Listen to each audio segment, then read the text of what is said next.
It was 1984. I believe that a, a colleague of Tony's asked him to come down to Florida and look at some property at Coconut Grove. So he was down here and he had time before his flight back to New York.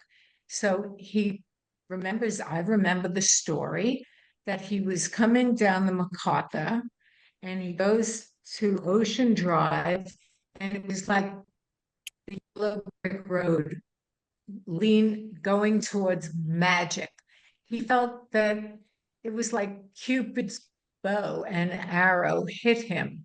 He had one of those epiphanies that this is so beautiful, so amazing that there's just a limited amount of oceanfront property in this country, in the world, and here was a jewel.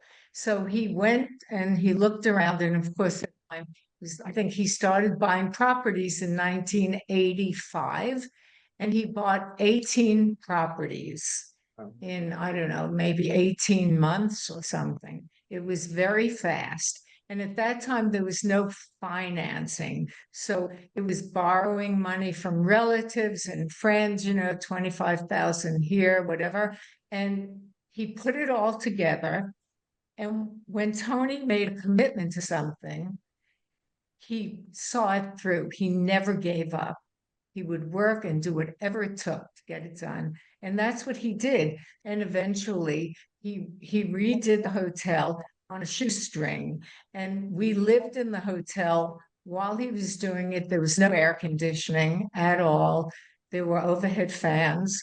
And we roughed it. And he pulled it together. And that's how he started there. He was like overwhelmed. He loved Miami Beach. And he used to say, feed the neighborhood and the neighborhood will feed.